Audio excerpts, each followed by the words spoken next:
What up, party people? How you guys doing? Welcome back to another edition of Let's Talk Live on the Beyond Time YouTube channel.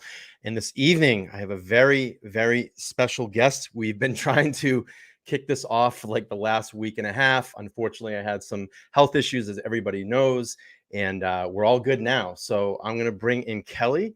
And Kelly, how are you? Hi, how are you? I was messing with I was doing that hair thing again. It's okay. It's okay. So listen, we've been trying to plan this for like the last week and a half. I know. I got sick literally the night before we kicked off, and then I had some I had teeth taken out. Oh my gosh, you've had quite the week. I have had quite the week. So listen, I want to welcome you to the Beyond Time YouTube channel. Thank you so much for granting me this kind of my first solo interview. And I'm so excited to be here. We're both nervous. Oh, we both are. It's fine. We had this conversation. Like we've had this in the back room. So. Palms are a little sweaty. Oh no! Someone says sound is off. That's not good. No one can hear us? Can we get a poll to see if everybody can hear us? You guys hear us? Give a thumbs up or just say we can hear you. Because my mic is on. Echo. Everybody's saying echo. Uh-oh. It shouldn't be. My headphones are in. Is everything good?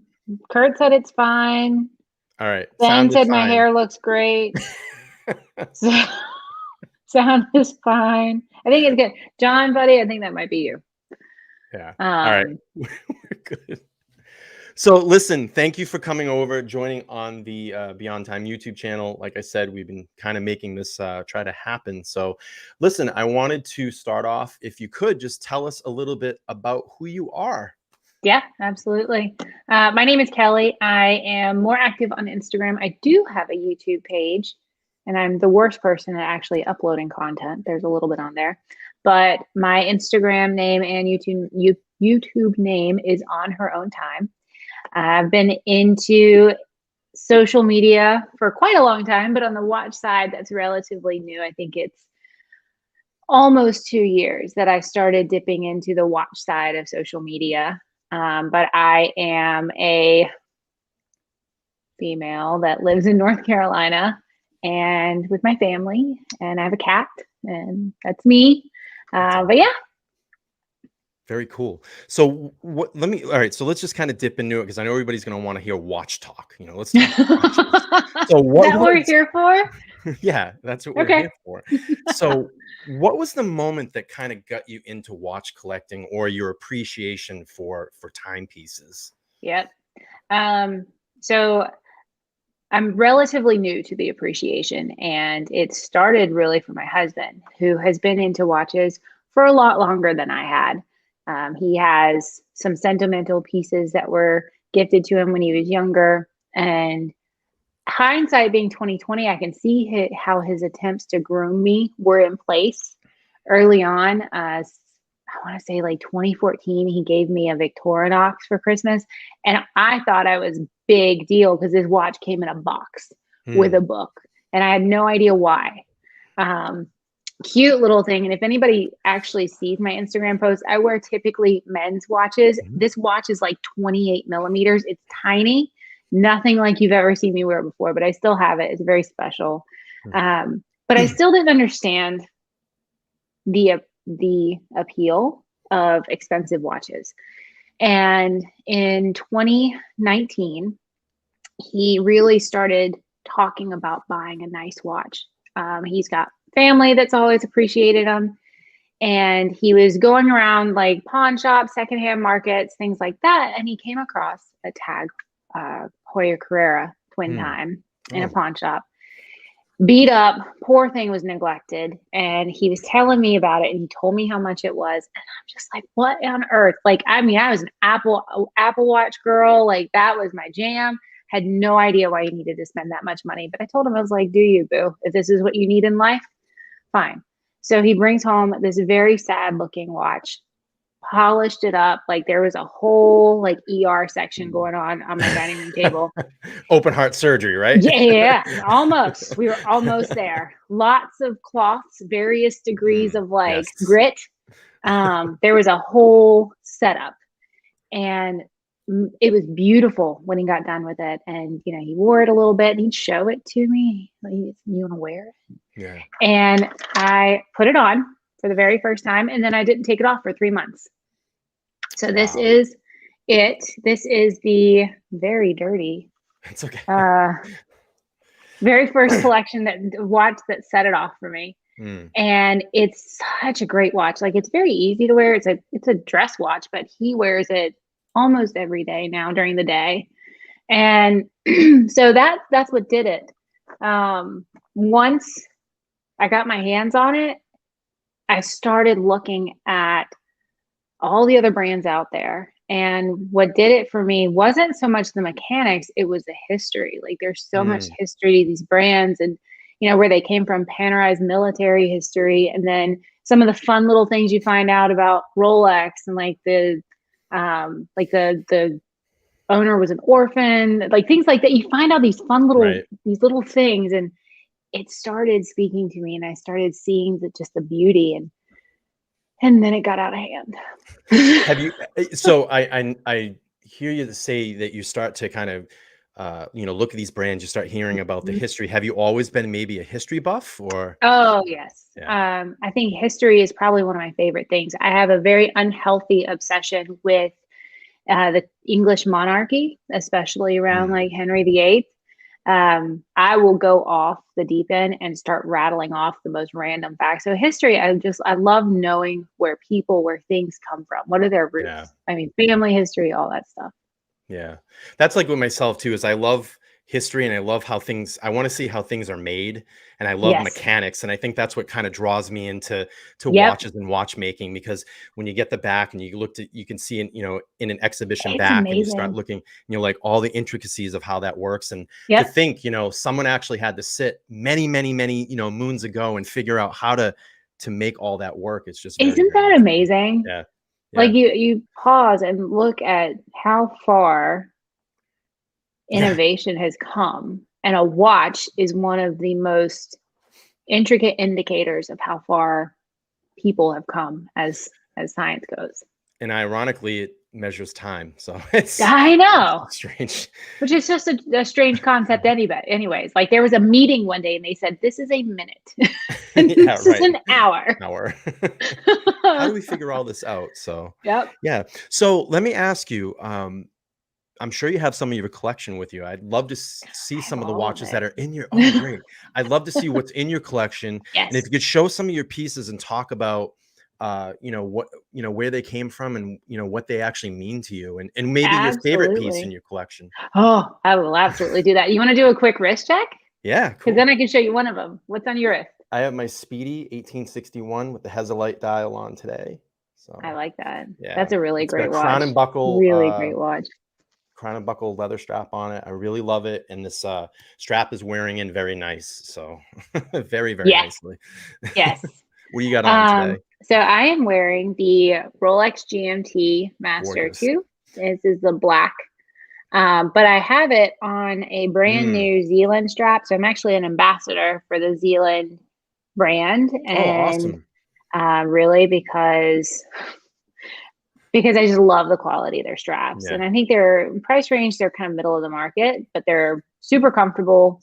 They don't get weird and sticky in the summertime, so that does things. So I recently got this because it pops with that green GMT hand. So that's what's on the wrist today. The collection is very eclectic. There are 21 watches in it, and it ranges from everything from a Casio F91W all the way up to Rolex, and a couple of different ones. So I have a wicked fascination with plastic watches. So I do that. And one of my favorite things to do is actually stack these up. They make me think of like Pringles, I'm because gonna like solo you up for a second. Hang on. I'm gonna solo you up. Go ahead. So these are all my G-Shocks. And I think they're fun to stack. They make me think of Pringles. Like, once you buy one, you can't stop. They're super inexpensive and they're fun to wear, and you can get every color in the rainbow. So I have 6 of them. That's great. I'm very proud of that, actually. So, And then there actually, I didn't have, oh, I left one upstairs. So I have the Swatch Hodinkee, the System 51, the white watch that came out last summer. That's a really great summer watch. White in general, I just think is a really super sporty, fun summer look. So I have a couple of white watches. And then let's see, I've got 2 Omegas. This is actually the first high-end watch we bought after the tag.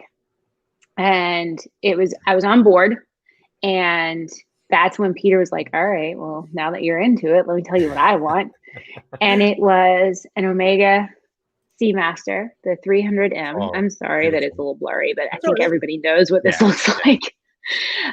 So this is the black with the wave dial. And it was one of those ones that he had wanted ever since he was a little boy. And I thought that was super great. And at that point, the bug had bitten me. So when he told me how much it was, I was like, oh, okay, that's cool. Yeah. And so it alternates between being in the bracelet. Personally, I hate this bracelet. I don't wear this watch when it's on the bracelet because I do not like it. Now the speedy bracelets I love. Absolutely love them. But we have a couple of Zealand straps for this. And so in the summer, I'll get them to switch them out. Sure. Then the second one that we have, the second Omega, is the Speedmaster Racing, the white dial.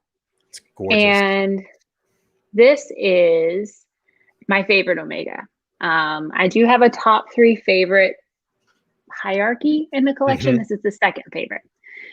This is on an Artem strap. It's a sailcloth strap. And Peter and I have very similar wrist sizes. We're about a quarter of an inch off.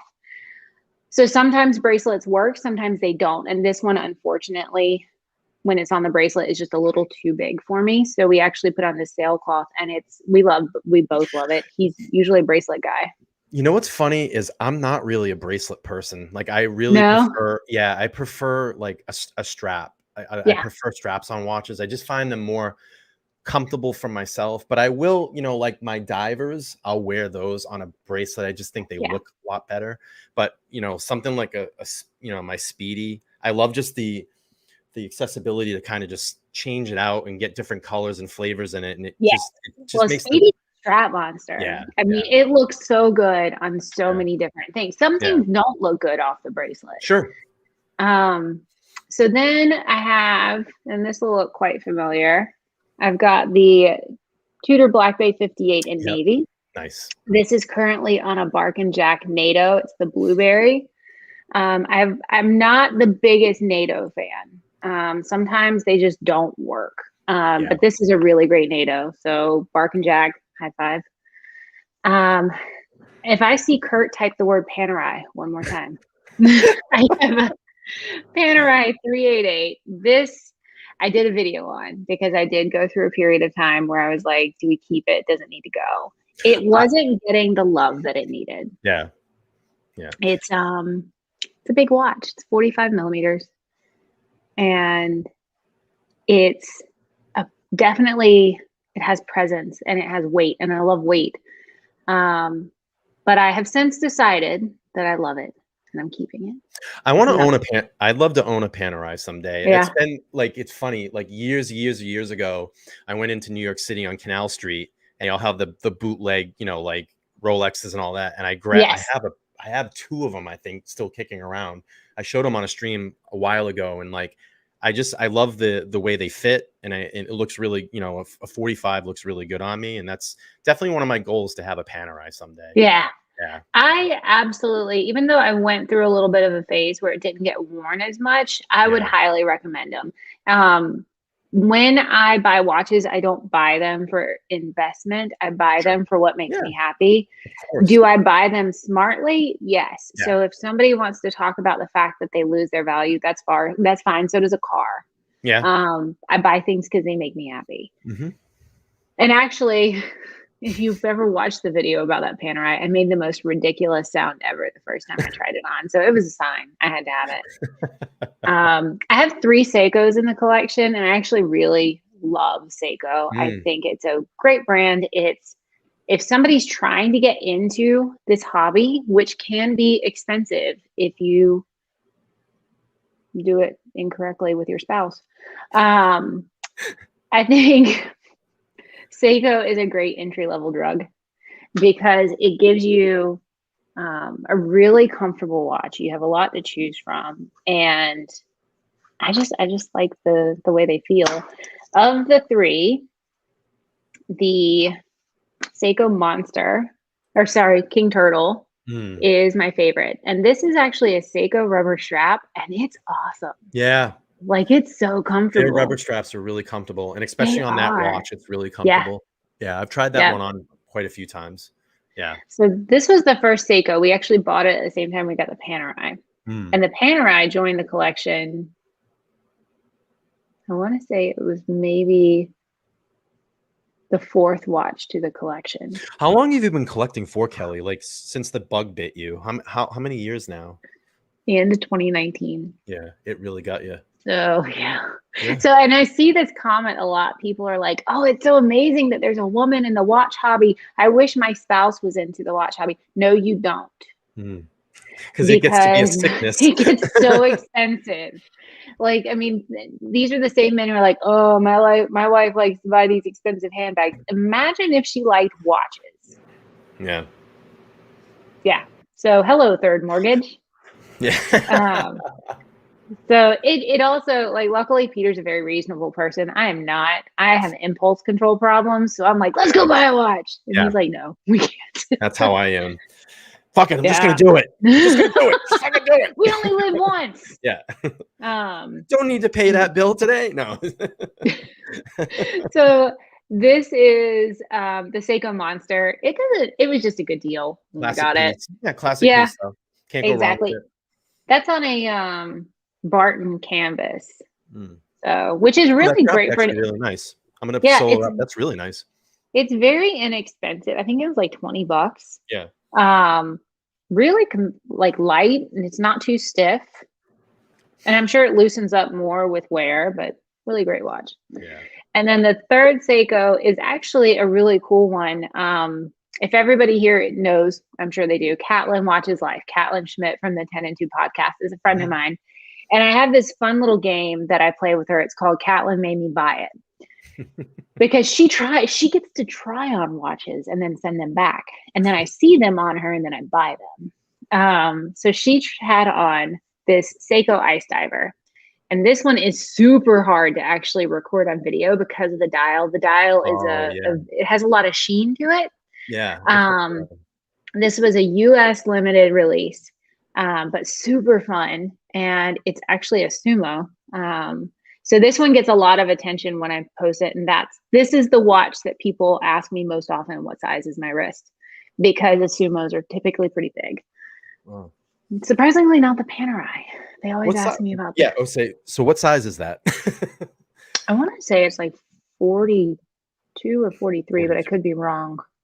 Yeah. It's deceiving. I think it's bigger than I think it is. So after the tag came in and we got the Omega, I happened to latch on to this idea of a micro brand that a buddy of mine was he's advertising in some of our local groups. And so this is actually really cool. I have this one and I've got a Zelos in the group, but in the collection. But this one I genuinely do classify as a micro brand. And I don't know if y'all are familiar with Talker. I've not heard of them. So they have a Swiss movement, but it's a company out of Texas. Okay. And this is actually, let's see if I can get it a little bit closer because there's a really cool feature. So this watch is called the Sky Train. And it's that's great. We can see it now. Perfect. Yes. Yeah. So if you see the seconds hand, there's a little airplane. Right. And it's a C-47, which was nicknamed the Sky Train in World War II. And so what's also really cool about not this specific watch itself, but the Skytrain line, is they have a limited release version of it that has the dial is actually made out of the metal from an actual C-47. Oh, that's cool. Yeah. That's a nice story. So again, it's those little details that is like resonates. So really cool. This one actually is on its own rubber, but I think they use Barton. But it comes with the watch.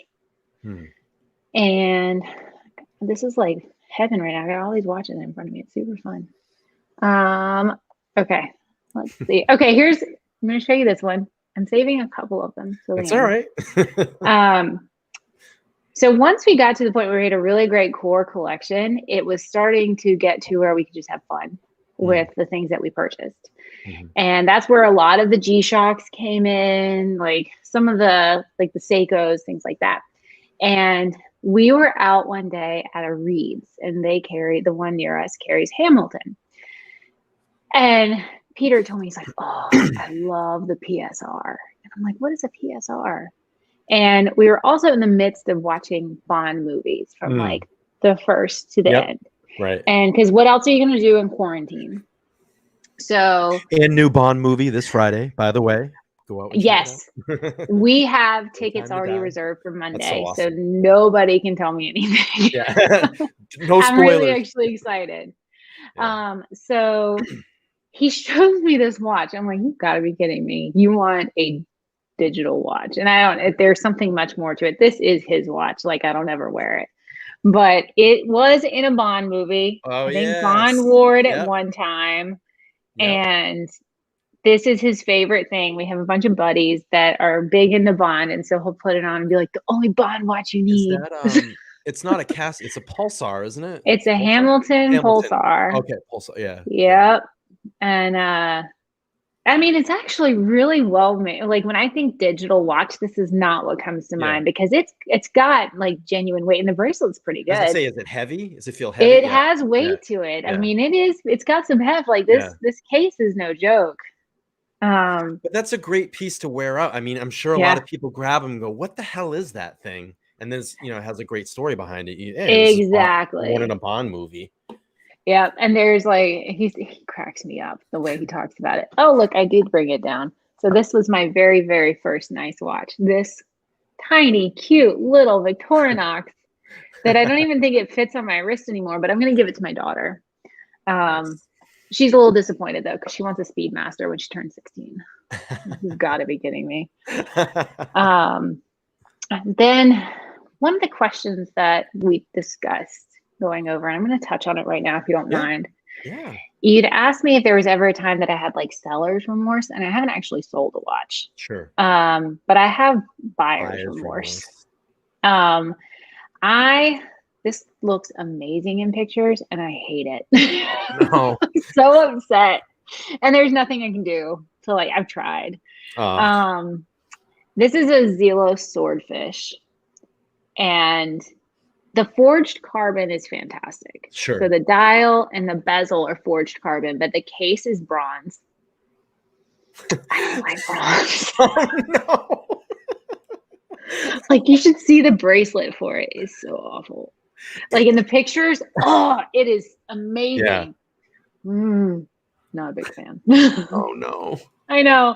And I keep telling myself like one day I need to wear it. And occasionally I'll get messages on Instagram. I get messaged by people asking me to wear certain watches. And I don't know if they're just curious to see pictures or if I'm delving into a whole different dark side of the watch enthusiasm. Right. But somebody messaged me recently. They were like, can you please wear the Zelos? And I was like, like fine. Then we're going to get to the most recent watch that came into the collection. And I always feel a little like a jerk when I tell this story because there's so many people who talk so much about the Rolex waiting list. Mm-hmm. And they've been on waiting lists for quicker draw. 2 years. Quicker draw. I don't know. What is he on the list for? Anything? Because now I'm going to feel like a real ass. So he wants a sub. Yeah. Okay. So I want a sub. So we have a local AD that carries Rolex, Omega, Breitling, Tudor, Tag, Forrest. Wow. And we we've gone in there several times. We talked to this one guy multiple times, and he's like, "Oh, you'll be on the list. You'll be on the list." We didn't really have that connection with him. Right. And we happened to go in one day, and we started talking to a woman that works there, and had a great chat with her, and told her, like, this is what we're looking for. The Black Bay 58 was one of the things on the list, and she got it for us. She actually called us one day. She's like, "I've got it." And this was back in April. We were at a birthday party. So by the time I got to call her back, she's like, "I'm so sorry it got sold, but I can just order you one." So I'm like, yeah. Yeah. So we got the Black Bay. About a month later, she calls and says, "I have an Air King." That wasn't on the list. So we were like, "No, thank you. I appreciate it." And during that conversation, before we said no, I'm looking at Peter. I'm like, if we turn this down, I don't know, is this going to hinder our relationship? He's like, Right. "Kelly, we're not buying something we don't want." Right. Like, okay, fine. So June 30th, get a phone call from, we were in the middle of a trip from HE double hockey sticks, and we were trapped in Miami. And Peter is at the airport trying to find my luggage, and I'm at the hotel because I don't have luggage. Yeah. And he texts me a picture, and it's a screenshot from a conversation with him and Michelle, our AD, and it's a picture of a Batgirl. Hi, Carl. Hi, Marco. Ooh. It's a picture of a Batgirl. So, and he said, JJ, and JJ's yeah, got one too. So, well, Marco and I love to discuss the naming qualities of this watch. It's the Bruce Wayne. It's the so, and then you have the people who are like, "Why do you call it that?" I'm like, "Because I do what I want." So he calls me, or he texts me. He's like, "Michelle just offered this for this amount of money." I'm like, "You're kidding." Yeah. Because it's been the worst 24 hours of my life at this point. I'm like, "Is this a joke?"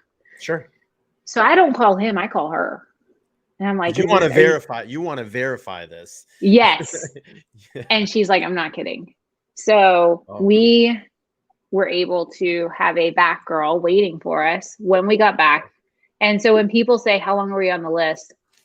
Like 4 months. Oh no. I know. So I feel like the biggest jerk.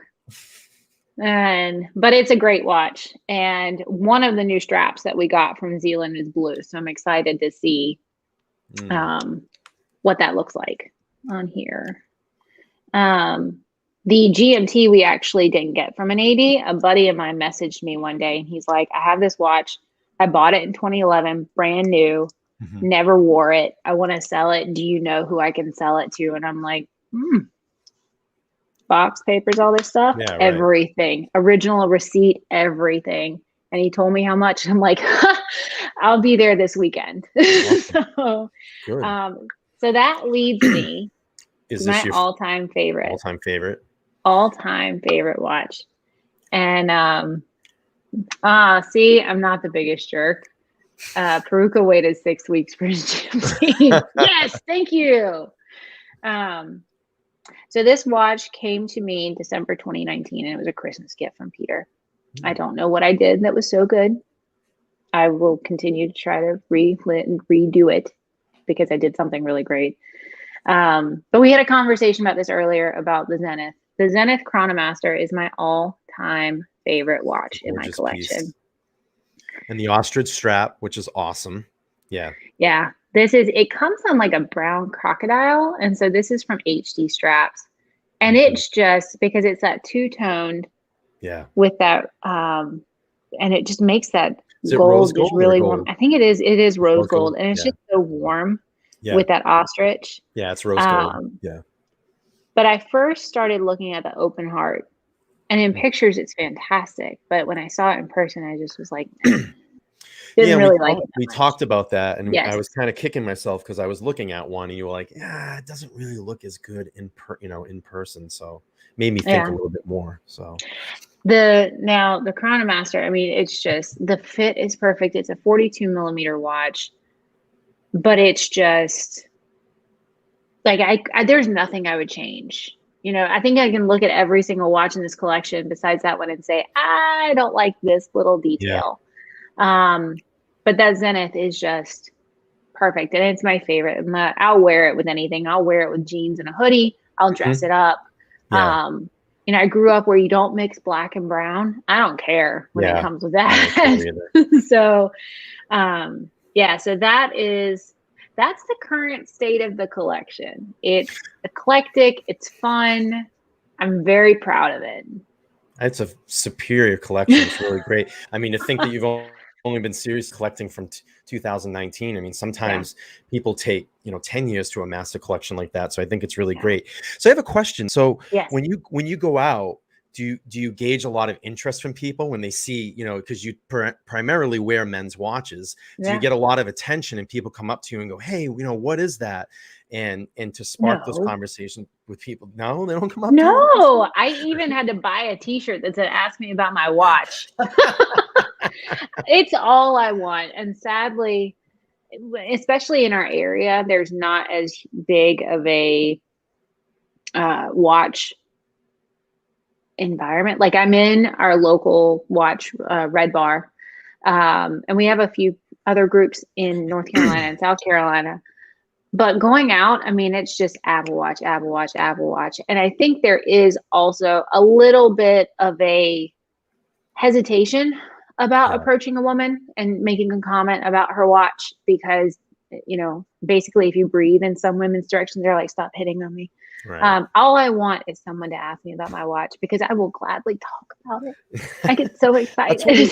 That's what we all want. And I think Yeah. because it's our passion for the hobby, the love of it. And we want to, if someone's not into it, we want to explain to them how cool it is. And, Yes. and like I've said here, and we even talked about this last night on our stream, just get started. It doesn't Yeah. matter. It doesn't matter. You don't need a $5,000 watch to start with. You Nope. can go out and buy a Fossil or whatever. Just get the bug going. And you'll work your way up. Watch enthusiasm, the watch hobby, it doesn't have a dollar amount associated. Sure. In order to be an enthusiast, you don't have to have a watch worth X amount of, you can have an entire collection of Casios. You can have an entire collection of Pateks. You can have an entire collection of Citizens. It doesn't make you happy. That is all that matters. Yeah. And I think that if somebody can tell me, and I've had people in conversation, usually if we're out, a lot of times if someone's going to comment on a watch, it's going to be Peter. And that's usually just out of respect to not make it an awkward situation. Sure. When that conversation progresses and you find out that this person's also a watch fan, it's like they always feel apologetic, like, oh, I just have a tag on. I'm like, what? There's no just. We're going to remove that from the whole situation. Like, you bought that for a reason. That means something to you. Yeah. So no, I think that's all I want is just to meet people who are just as excited. But what you end up encountering, we were at the grocery store one day and we were in the wine aisle and Peter's like nudging me and he's like, that guy, he's got a Submariner on. I was like, oh, okay. Do you want me to say something? He's like, no, that'd be weird. I'm like, okay. So he says something. He goes over and comments. The guy, he's like, hey man, nice sub. And the guy looks at his watch. He's like, it's a Rolex. Okay, good. Have a good day. Okay, thank you. Nice conversation. Bye. Okay, bye. Right. Yeah. So that's a lot of times when Kelly was in the wine aisle. Yes, I was. I think the really cool thing about timepieces and watches and timepieces and however people want to call them, but I think the really great thing about it is when you purchase one, it kind of stamps a specific time in your life, and you can always kind of go back to that excitement, and it always draws back to that excitement for me. Like I remember researching a Speedy and talking to people about it and what do you think, and comparing watches, and they're like, no, you really should get the Speedy versus this and that, and then you get so excited and you finally get it. But every time I put this on, like I can still go back and think like of everything that I did the research and learning about it and learning about Omega, and it's just like a really great thing. And I think also, it can be a type of thing where you might be somewhere on vacation, your spouse surprises you with that. And then, 5-10 years down the line, you can look, you're always going to look down and remember that. So that is something that's very significant, is that everything that I've shown you, I can remember an emotion tied to it, either when we got it or a time that I wore it. Like the Speedmaster Racing was one that we wanted to add to the collection just because it looked great, but I will always remember wearing it to my daughter's 13th birthday dinner. And it's things like that. And if it's okay, if we're okay on time, I do have a watch that I want to show you. It's not in Yeah. wearable rotation, but it's one of the most sentimental pieces in the collection. And it Yeah. speaks exactly to what you're saying. Sure. So this was my father-in-law's watch, and we lost him January of 2020. I'm sorry. And this is a Rolex Cellini. Wow. Oh no, it's so Come white. on. It's so There you white. go. A little bit. Oh. Maybe. I don't know. There we go. There you go. A little bit. Yep. Okay. That's so beautiful. little Yep. elegant Rolex Cellini. Yeah. And Peter's dad is one of the most admirable people I've ever met.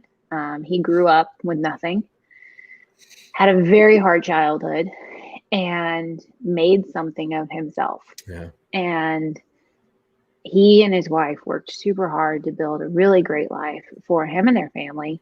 And Peter has a very, very strong memory of the moment his dad bought himself this watch. Oh. And he remembers seeing his dad laying on the couch, just staring at his wrist, just in awe that he got the accomplishment. Yeah. Exactly. Like he went from no shoes as a kid to hard work, and he did it. Yeah. And so that's what these are for. And that's what I wish more people would focus on as far as the purpose behind them. Yeah. Use them for significant moments, to celebrate life, to celebrate a person. And whenever you pick it up, that's what you're going to take away. Not, hey, I bought this and I can sell it for 10K over what I got it for. Okay, well, tell me about, how does it make you feel? Like, were you celebrating a birth, a promotion, a marriage, a Tuesday? Like, what were you doing? And that's the most fantastic thing to me about anything in this collection, is just the way that they make you feel. So I noticed that you said obviously your husband Peter is very in tune with watches, and it feels like it's kind of an equal part. When you guys to go research a piece or look for a piece, does it have to be 50-50 to decide on it, or do you have some leeway in that? Yeah. There's definitely certain things that are things that he really wants, and then things that I really want. But we have a shared hobby that has brought us a whole different level of enjoyment with each other. Like, we love watching YouTube. We love talking about watches, and, looking at all the different books that we have, and going to this. I mean, on a random Saturday, it's like, let's go to the AD and try on watches. Yeah. And it's just as enjoyable to us. And we talk about what we want to do with the collection, what our goals are. So there are times where he'll say, I really want this watch. And it might not be up my alley. Sure. But I know that this is just something that we share together, and we don't always, like, there are things that he wears that I don't wear, and vice versa. And that's perfectly okay. That's really cool. I think people, and that's what I inspire people to do, is that you don't have to go out and try on, Omegas all the time, or if you can get to an 80 and try a Rolex on or whatever, but just go out and try watches on. Yes. Even maybe a shop that you've never even walked in before, someone that might carry Hamilton or something, or Seiko, just go try them on, because you may look at them and go, yeah, it's a piece of shit. And you're looking at a flat picture, but when you go out and feel something three-dimensional and you have it on, it may fit and speak to you. And that's okay. It's okay to diversify your collection. And again, going back a couple of minutes ago, you don't have to have a watch that's $5,000-$10,000. If it's something that maybe be $100 or whatever, so be it, and it speaks to you, buy it and fucking wear it and enjoy it. Exactly. That's what I always say, Exactly. I mean, there's so many that I've tried on.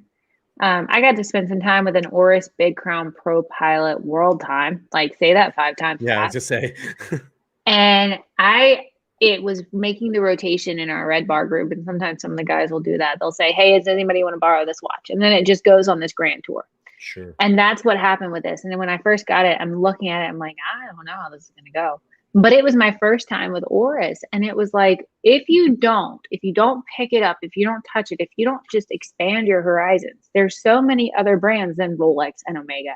Right. There's amazing micros, independents, just everything. And even not just micros and independents. You've got Longines, Tudor, Breitling, Oris, everything. Tag, exactly. Yeah. So it's just, there's something out there for everybody. Mm-hmm. Yeah, I agree. So I have maybe a fun question, kind of a two-part. Has there ever been a piece that you've kind of obsessed about and you've gone and seen it in person and you were kind of disappointed? And then on the reverse side, has there been a piece that you've looked at on, maybe online, you say the thing's such a piece of shit, and then you go see it and you're like, oh my God, this is fantastic? I definitely think the moment that sticks out in my head the most, where I was obsessed and then I got my hands on it, I'm like, this sucks, has to be the Zelos. Like, I really do. And I have to say also the Oris upcycle. Like, I was like, this is going to be amazing. And I got it. I was like, okay. I love the concept. Great job. Save the planet, whatever. Not for me. But the one on the opposite. So I remember coming across a picture of the Omega Aquaterra small second. Mm-hmm. And I'm like, what is this? Yeah. Like, and sometimes the Aquaterra can just look old. Like, it just looks like it needs to be with like an 80-year-old man. So I'm looking, I'm like, this is just too much. And we went to Vegas to celebrate my 40th birthday in the middle of September. And we happened to we were hanging out with some buddies who live in Vegas. I know them, they're watch fam. And they took us out on Saturday. And we went to the Omega boutique in the Bellagio. And I have never actually seen that many Omega watches in one location. It was exciting. Yeah, that's cool. And I got to put one on, an Omega Aquaterra small seconds. Mm-hmm. And it was so much better in person. And there was two versions. There's kind of like the basic run of the mill. And then there's this 18 karat gold. Oh. Like, I don't really know how much my liver is worth, because there's this really impressive like bourbon collection behind me. Because of that, I'm not really sure that I can sell anything for that much, but I would consider it. Like, it's an incredible watch. And it was one of those that the pictures just don't really do it justice. And I don't know why, because it looks the exact same in person, but it just is something special. That's awesome. Yeah. So if I could transition a little bit, maybe more towards women in the hobby. Yeah. So obviously the watch hobby is very dominated by males. It seems to be a very male dominated hobby. Mm-hmm. What do you think women could do to help the hobby become more balanced? So that's a very, and I think part of it has to do with, I don't want to say tolerance, because some of it, I'm sorry, I've got a cat who's decided that she's done ignoring me for the day. Terrible timing. I don't want to say tolerance, because you should never accept and have to deal with bullying and abuse. Sure. The hardest part about being a woman who's active in a watch hobby is the sheer amount of sexism. Yeah. And that is not easy to deal with. I have pretty thick skin. Like, it takes a lot to offend me. There are days that I see things that get said and I do get a little sad. Sure. Yeah. And then I have to remember that there's no way that grown man would ever actually say that to my face, and that's fine. There are a lot of active women in the hobby. They're just not as prevalent. They're not as out there because of the comments. And I think that all we can do as active women is to continue to promote each other, to stand up for each other, to call people out when things that are being said just aren't acceptable. Sure. Making people uncomfortable for thinking that they're funny some of the things that I've heard. It's been implied that I sell myself to fund my husband's watch collection. No. And, it's like, whatever. I mean, just if that makes you feel better to type those words, then I hope you sleep well. But calling it out, and I have so many friends that I've made from this who aren't afraid, and they will call somebody out. And that's what it takes. And as that's becoming more and more of a habit of women becoming very vocal and very strong in it, I'm seeing more come out, and I'm seeing more Instagram accounts be created. I'm seeing more women in the Facebook groups. But we have some incredible people to look up to who are leading the way. We've got Jenny L. Just that confident knowledge. You've got Britt, Watch Gringo. She's just fun. Yep. Such a fun person. Catlin, one of my close friends, she's who actually motivated me to be more vocal in it, because she's confident. She's not afraid to say, this is what I love, right? Because you get a lot of kickback of, why do you like men's watches? You're a woman. So, and I personally, real quick, I'm just going to pause you for a second. I think that it's actually really powerful to see a woman in a man's watch. I think it brews confidence. I think it puts, a woman right alongside and equally can show that, we can wear a men's watch and be just as dominant. And I think it's cool. I think it's a very awesome symbol of power. And I think, we need to see more women in the hobby. It's funny when we get on the panel and we'll talk, we're like, when you jump in the chat with Kelly, come hang out, because we want to just hang out, we want a more diverse group. And I think there needs to be more diversity in the group. I really do. And I think it's really cool when you do come around, you hang out. And I think it's very cool, like what you do on your IG. And it's just it's something that we definitely need more of. I mean, I remember looking back at magazines like in 2000. What was I getting? I forget. It was like Watch Time magazine or something. Like these really thick books, and everything in there was like women, with watches on. And then now you don't see that much anymore, And I think with the way that things have changed and stuff and society, we need to see more of that. And I think agree. It's really cool that you're in here, you're standing against it, and you're pushing back, and you're just going to be like, hey, this shit's not going to bother me. I'm going to continue to do my hobby. So it's luckily really cool. 90% of the people that I encounter are incredible. Yeah. They are supportive. They're fun.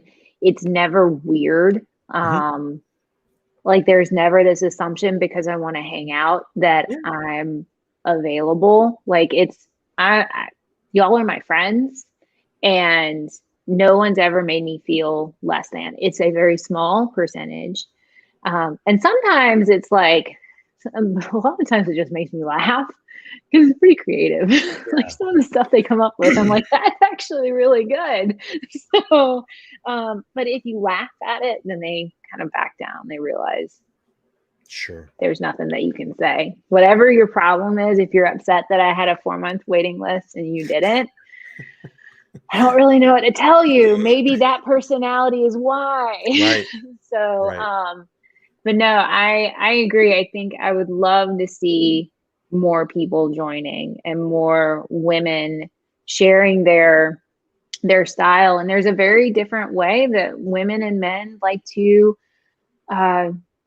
present their watch hobby. Men are really they like to go straight for the wrist shot. I love lifestyle shots. I like to see what you're doing and how it fits into your life, and that's why I do it. So but no, I think there's room for everybody.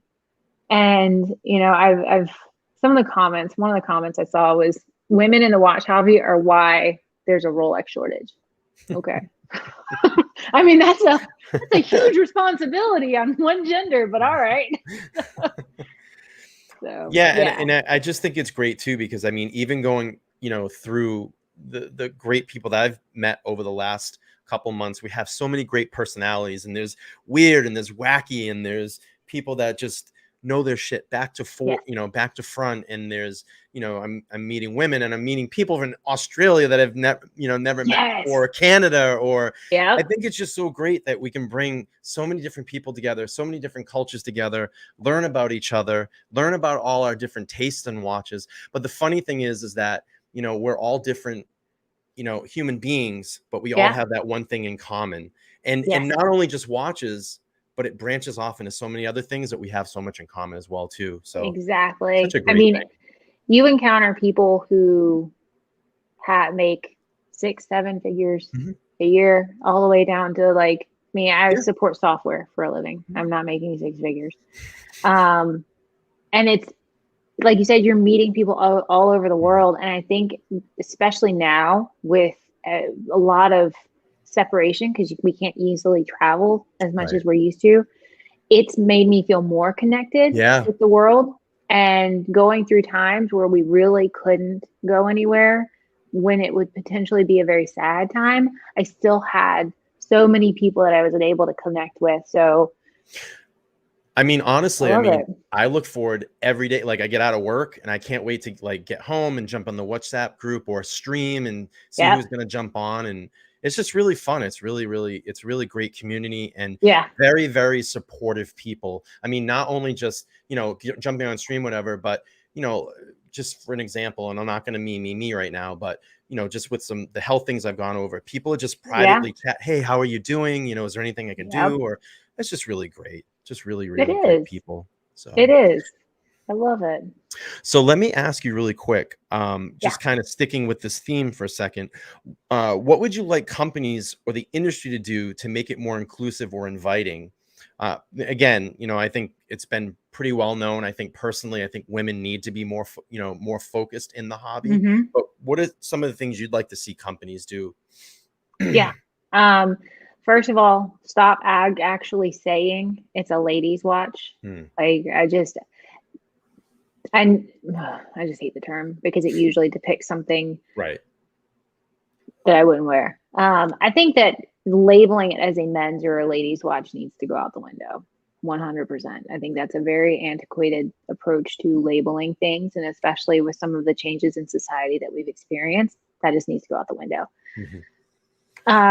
There's a selling approach, and you're a salesperson. So there's a selling approach that sometimes happens when a woman walks in, where someone looks at you and decides what it is that they're going to try to sell you.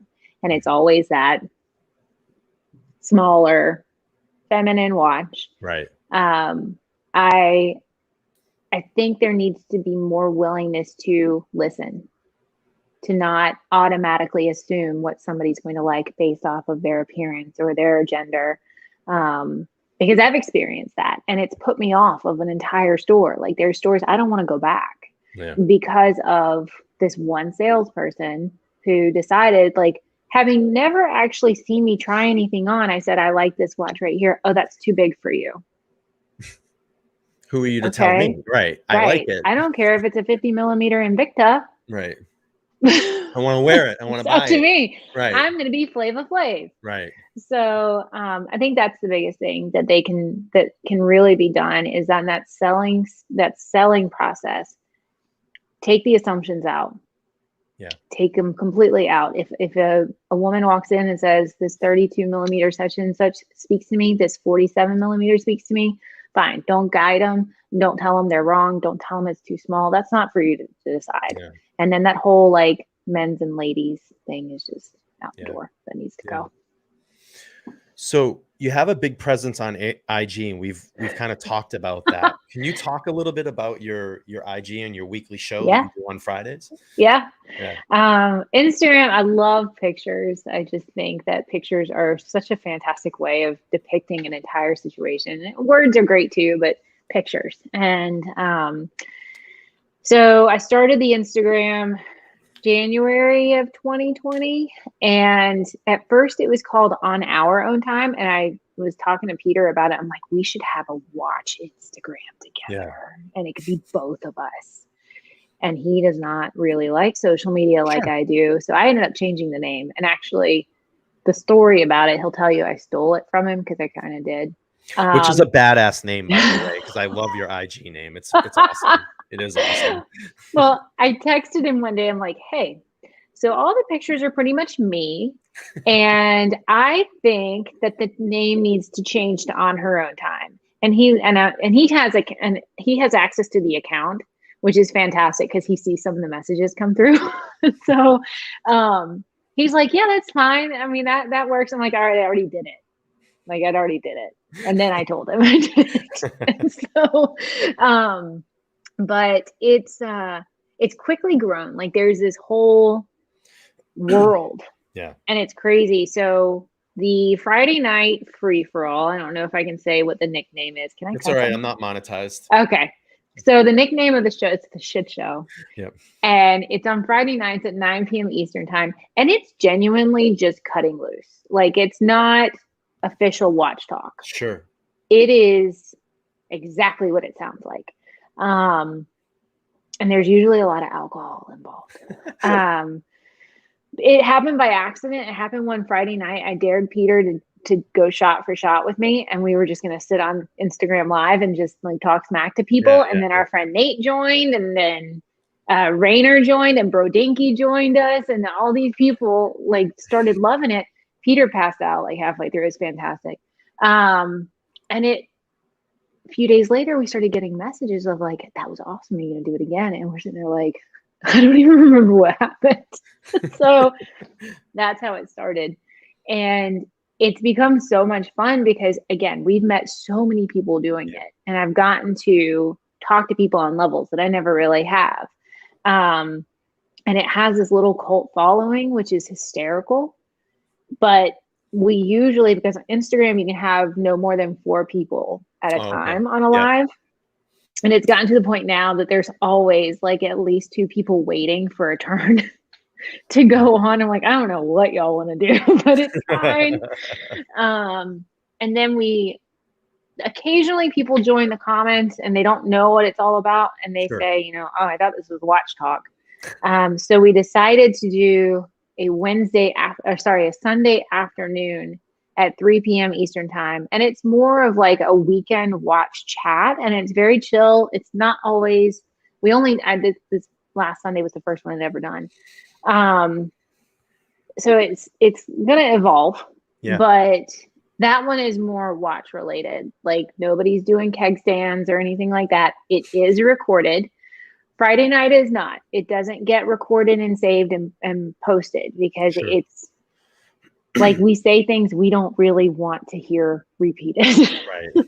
And so the Sunday is to be like something for people to rewatch later on. And, you know, it is like YouTube Live. And I have done YouTube Lives, but I think I have more of a personality on Instagram. So I'll keep the YouTube for like content, like making content. One day I will.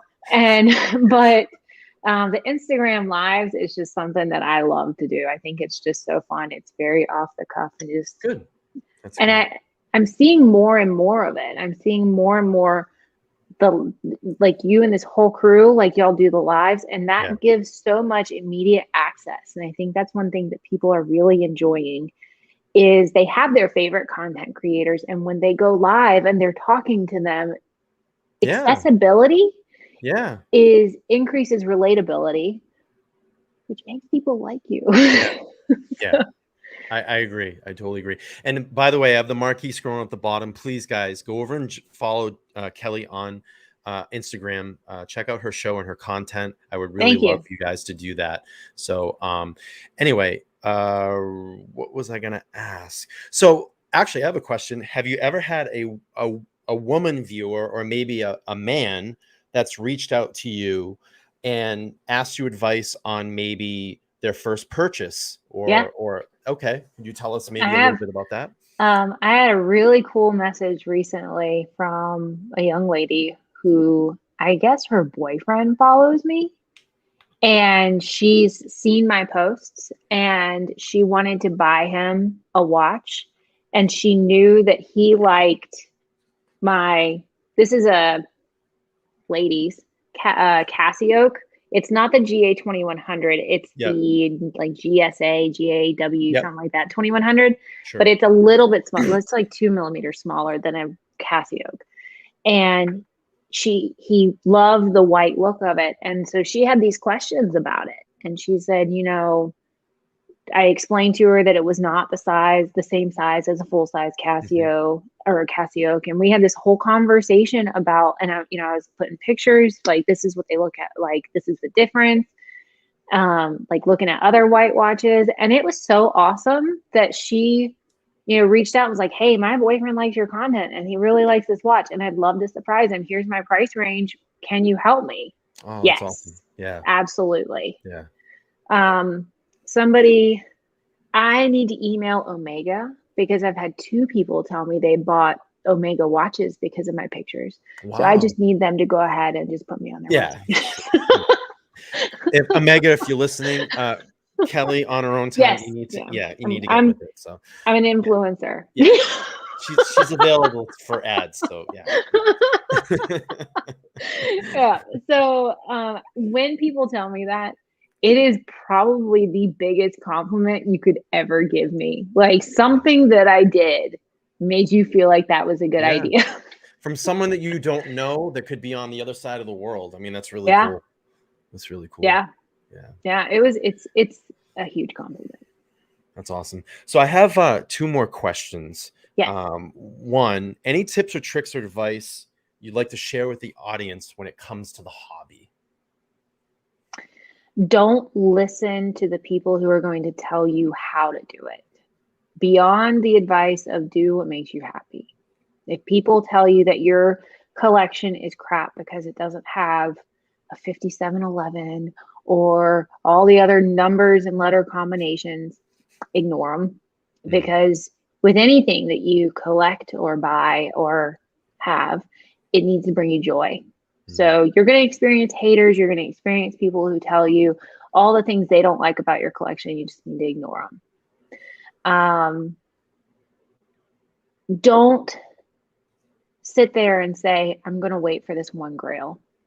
Some people like a one watch collection, but in the meantime, you can still have fun. Yeah. You can still, what's the worst thing that happens if you buy it and you don't like it? You just sell it. It's except for the watch that you've been trying to sell. That is true. That's actually the Zelos is gonna be my first selling experience because that thing's gotta go. But no, I mean, I think that people don't expand their horizons and with their collection because they get fixated on one, and then you can still put those intentions out into the universe.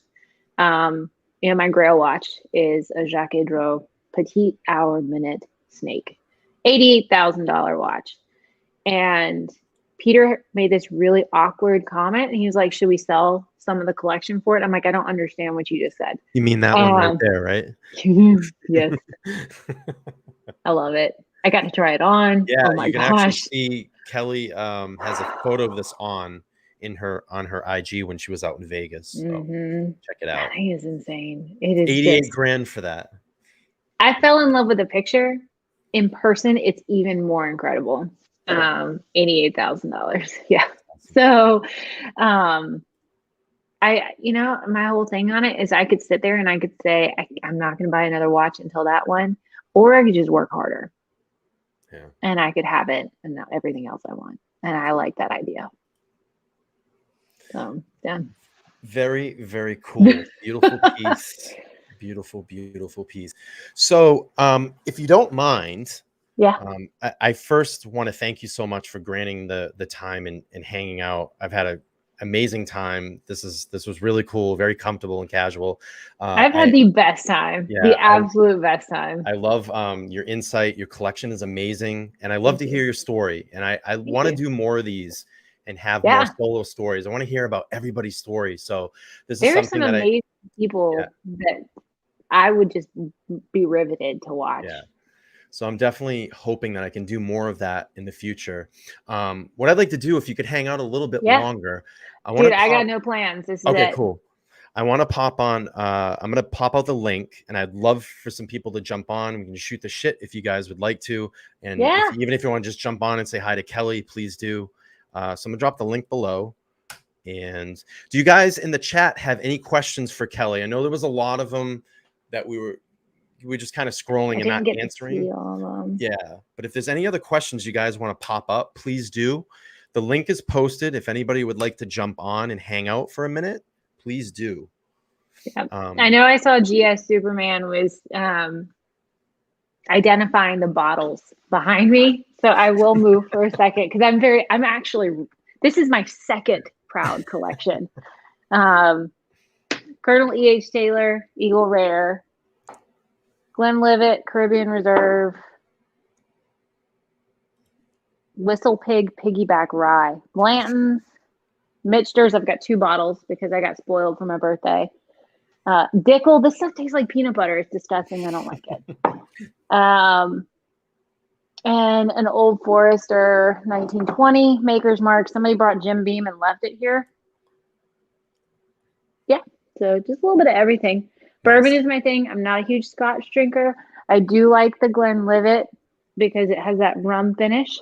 And I like the Monkey Shoulder because it's softer. But I have a bottle of Highland Park, and I hate it.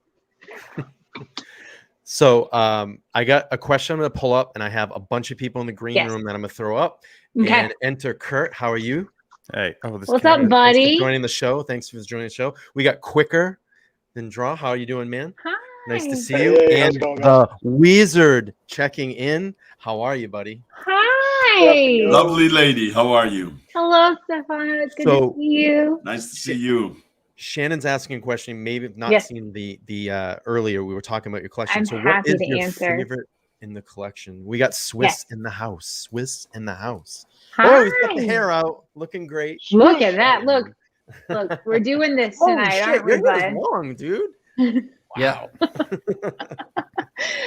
So Shannon, thank you for the question. I do have a favorite watch in my collection, and it's the Zenith Chronomaster El Primero. I got this for Christmas at the end of 2019. I apologize for my terrible lighting situation. I got it to work earlier, dang it. But this is it. If you go on my Instagram, it's all over the place. What's up, guys? How's everybody doing? I thought her favorite watch was the Panerai. Yeah. It's my favorite one to not sell. No, I spent more time wearing it, and like it's just such a unique watch. It really is. I mean, Panerai is unapologetic in their design. And I have a friend who loves Panerai, and he'll tell us, he's like, I got a new watch, and we're like, let me guess. It's Panerai. And he can sit there and he can look at them and he can identify all the different numbers, and they all look the same. I see the Real Cars and Chrono said, what's your fave go-to adult beverage? Any given time, it's typically just bourbon on the rocks.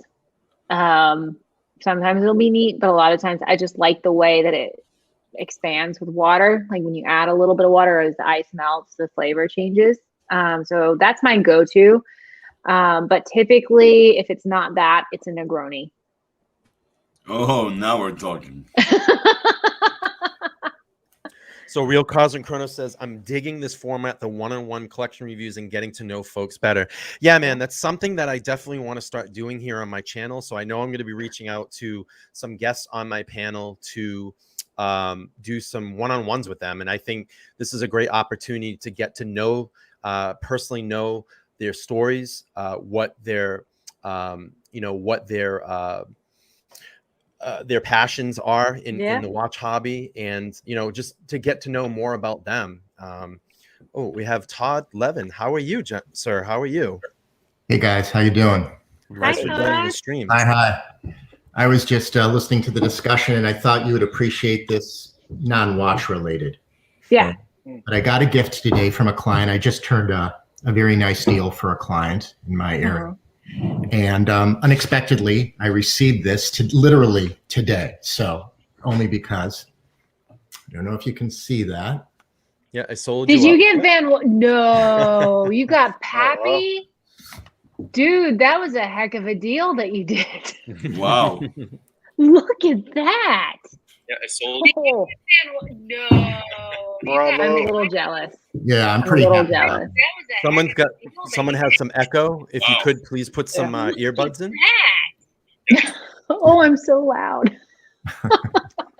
No, that's awesome, Todd. And I saw your comment about, did you say that you bought your daughter, your 25-year-old daughter, a watch?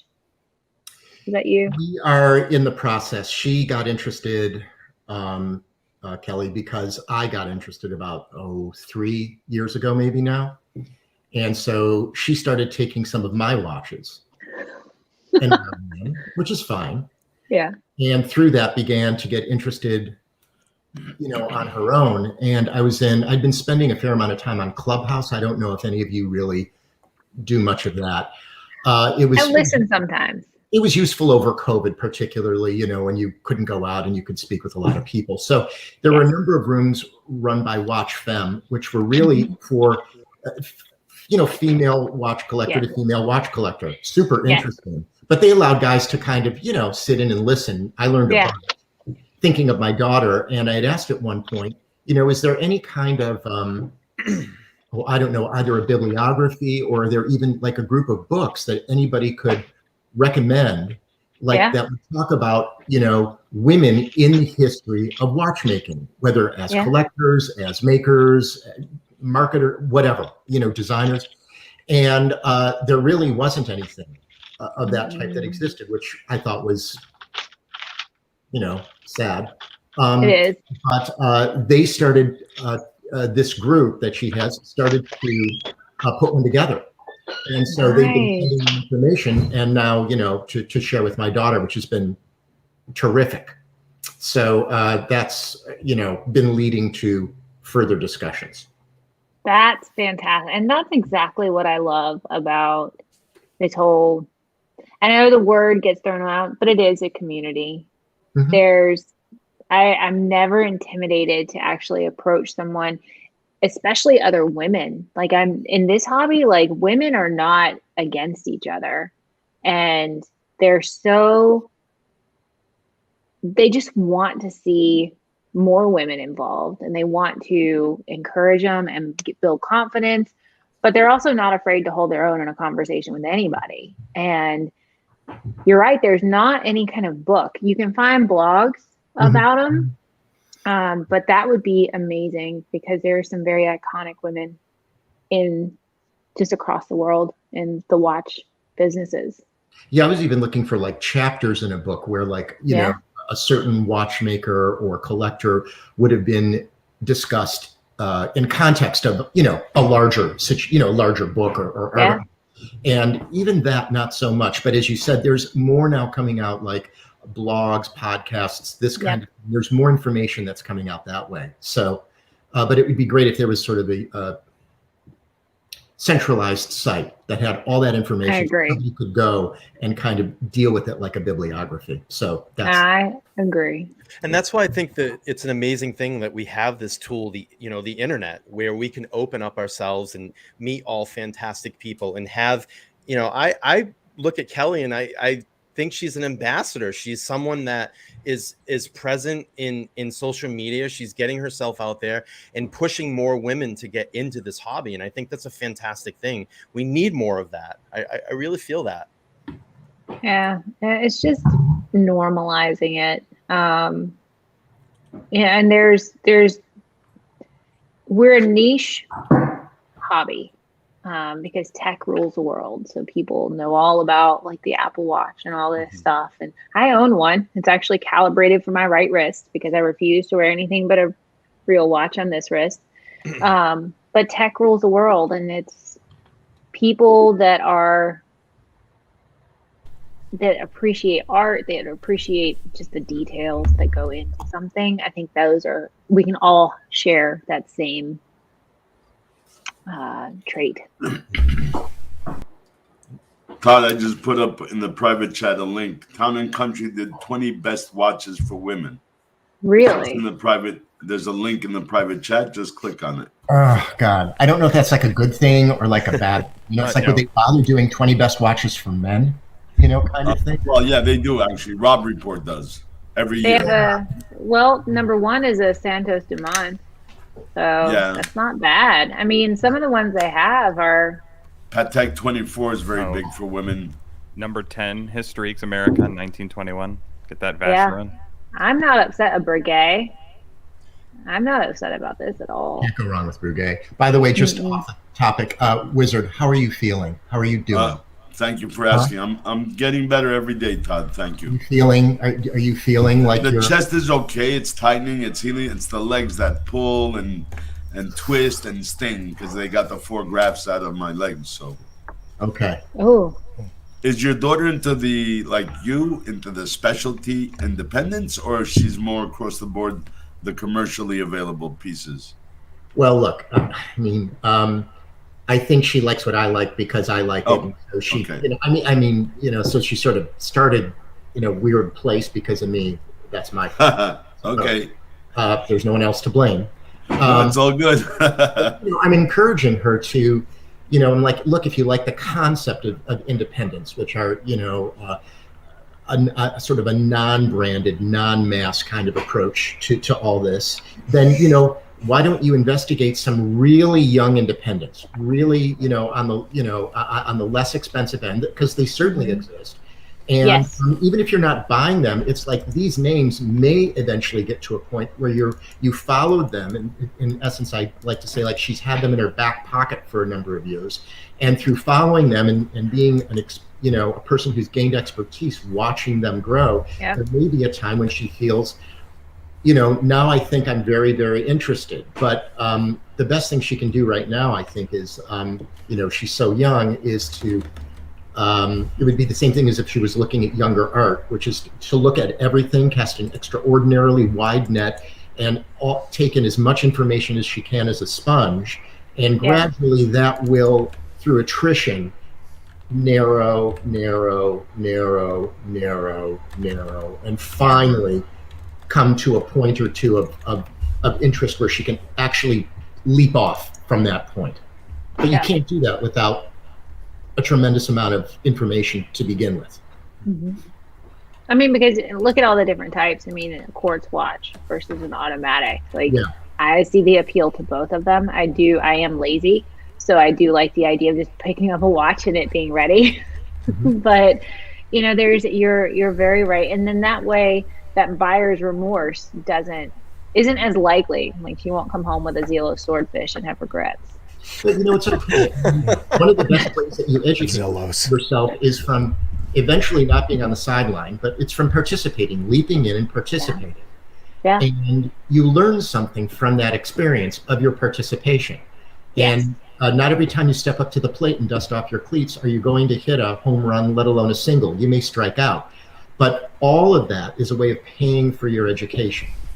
And absolutely. I think that's kind of how it has to start. You got to pay for your education one way or another. And the only, in the art world, right, you can do it by either waiting in yourself, and there's going to be the irrevocable mistakes, which are made, paying too much for a specific piece or a specific artist or whatever.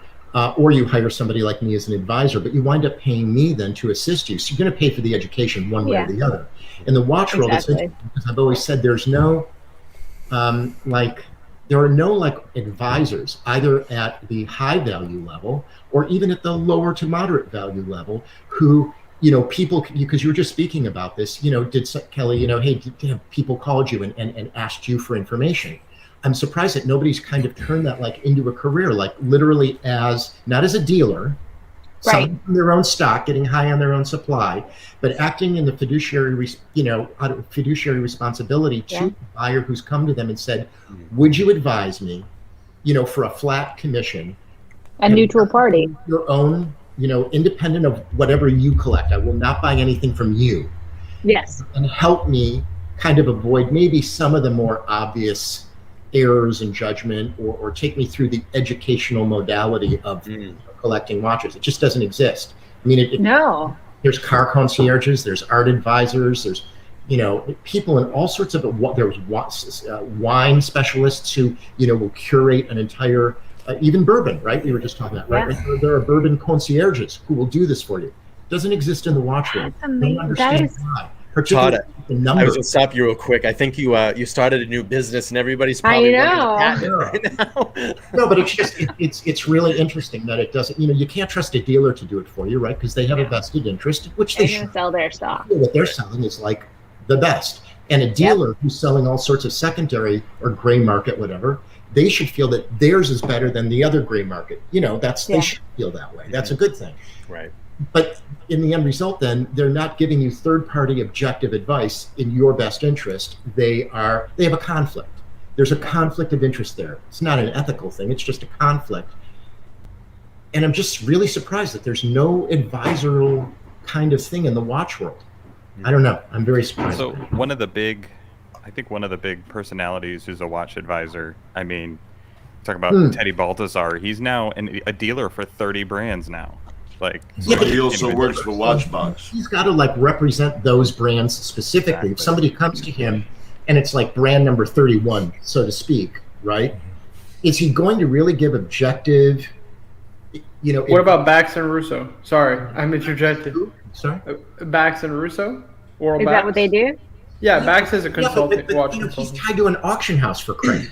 You know, Yeah, so, that's fair. That's fair. you know, there's a tiny conflict of interest there, you know, kind of thing. If Phillips is selling a fill in the blank and Christie's is selling the exact same fill in the blank, assuming the condition is more or less the same, you know, which one are they going to probably push you towards? Probably the one at Phillips, because, you know, so that's hardly impartial third party objective advice. I don't know. I find it odd. By the way, good day, everyone. It's nice to be back on Hi, here. Marco. It's nice to see you on the stream. Good to Yes. see you. I know. I'm finally done. Like the bulk of my schoolwork for the semester is like I got. Yeah, it was not a good last. Do they not know who you are? Right. Like, I mean, Time stops for no man, right? Time stops for no man. oh. Hi, Ben. Are you the real watch cardinal? No, I don't think so. He's a fake. Hi, Kelly. You're being cute. Hi.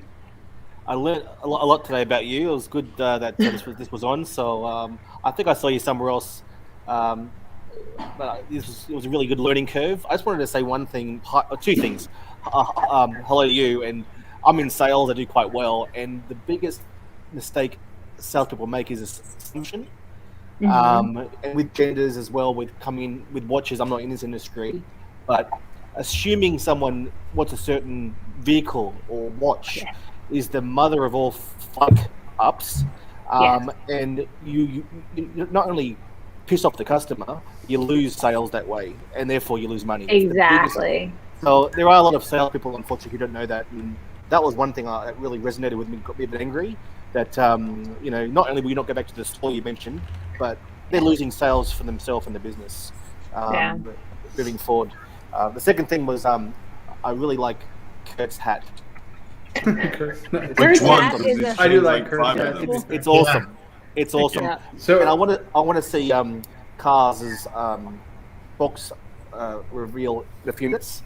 So I'm gonna Yeah, jump are we on going? shortly. Is it on Tim's channel? that would be fun. Yeah. Yeah. I'm excited. I just want to see the I'm more excited for that. So that's I it. mean, it's not really a shock. Everybody knows what he's unboxing at this point, right? It's still exciting. Right.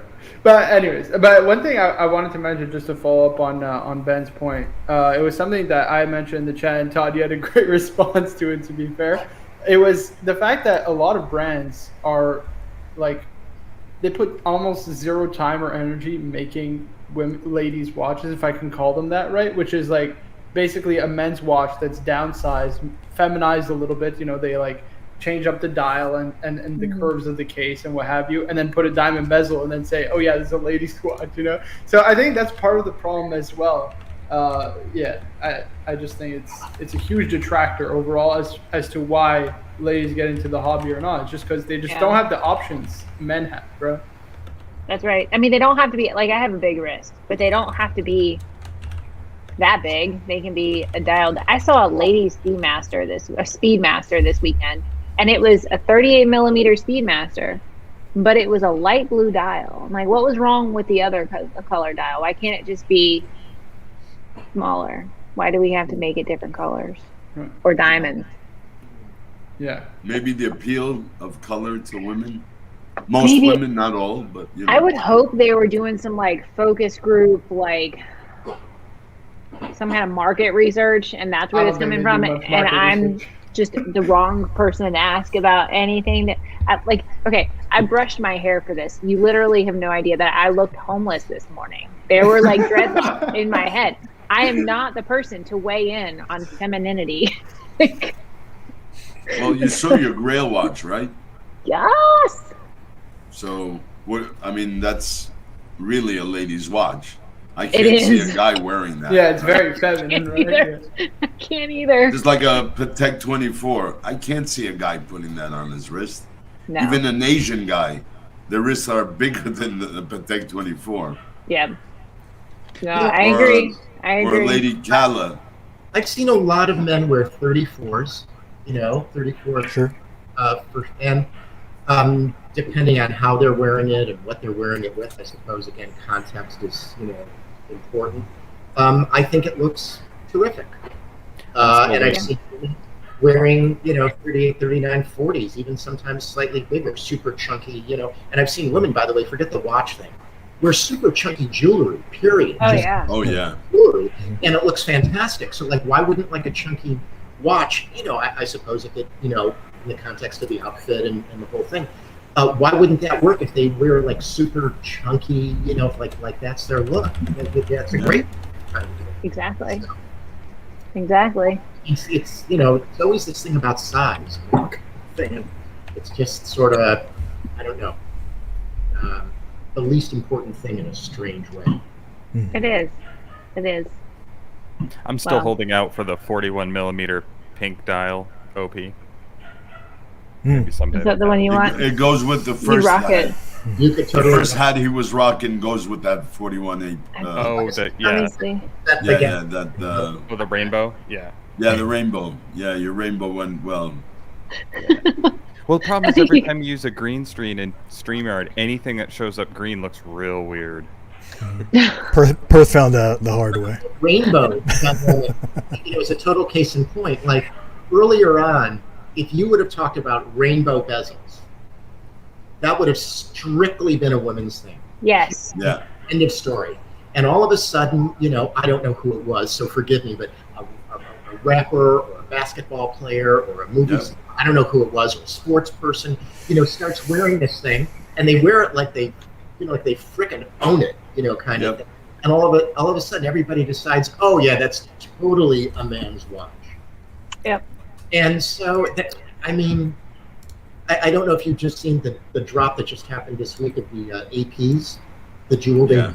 You guys see those? There's like a crazy rainbow one. Like that would only be territory for women, but I am sure I'm going to see that on a whole lot of men's wrists in the social, Instagram influencer space, like next week kind of thing. Definitely. So. And also the new release of the purple dial AP makes now on the Royal Oak. Yeah. Actually, Peter Marco just did a video on that. Did you see that? Weezer? Peter Who did Marco? it? Yeah, That, the frosted. Peter yeah. Marco, the This was jeweler a from, frosted. from Producer Mike. That's right. Yeah, he had one. Frosted. I don't know. What's the price on a piece like that? Off top? Oh yeah, I have it actually. What do you mean you have it? You just I have it the- right next to it. have- Just grab it right over you. No. I have the full list. You have to keep up with for clients that ask like you, hey, what's the price on this? See, I have the entire catalog that just came in. It got released with the new prices as of September 1st. So Some Scott B market says research. Charlie Sheen wore a 35 millimeter stainless steel Yachtmaster for years. Okay. And there is nothing more amazing than Charlize Theron walking in at the Sea Dweller. Like, she wears a Sea Dweller. It's Well, yeah, it's Charlotte. Last time I posted that photo, everybody's like, "Man, come on!" I was like, "Dude, come on, man! You gotta give her props." awesome. Yeah.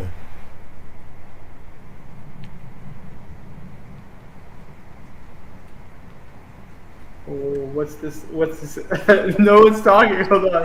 I thought Hey, we're waiting on the Wiz. Wiz is like falling asleep. Hey, Wiz, you good? Looking through the whole page. Okay, all right. I was like, wait a There's minute. 38 pages, guys. Oh crap! Never mind. Quick, somebody talk. And give us every price. That's 46,100 list, but you're not gonna buy below 65 today. Wow, No. amazing. Crazy. So I do know that there is a special unboxing going on this evening over on Tim Wright's channel. Yes. And I kind of made a commitment to him that I wouldn't try to cross the wires. the Ghostbusters. Don't cross the stream. It could be deadly. So what I'm going to probably do is end this to, out of courtesy. I'd love for everybody to go over and check out that channel. There's going to be a very, very special unboxing. You guys are not going to want to miss that. But go over to Tim Wright's channel when we end and support Tim. What do you got there? This is the one. nice. I The think rainbow. this is one of the ones Todd was talking about. It's $118,300. It's the nude ladies offshore No. rubber strap. No. This is crazy. Like the whole thing is like a giant Oh, castle of like rainbow stones. It's nuts. So AP. yeah, it just came out this week. You guys can find it on your own, but it's crazy looking. Crazy looking. So I'm gonna direct everybody over to Tim Wright's channel. I just want to thank all of my panel guests, especially Kelly. Thank you so much for doing this evening. Todd, thank you so much for jumping on. It was a pleasure meeting you. Yeah. It was really great having you here. And always my other friends on the panel, the Wizard, Watch Cardinal, Marco, it's great to see you. We have Kurt in the house. Thank you so much. And Quicker Draw. So guys, please head over to Tim Wright's channel. There's a very special unboxing. Don't miss that. We're going to jump out for now, and I appreciate everybody hanging out and checking us out. Look forward to more of these interviews on my channel. I promise we'll do more of these, and we'll see you guys next time. Thank you so much. Here's my weird ending. We'll see you guys later. Bye.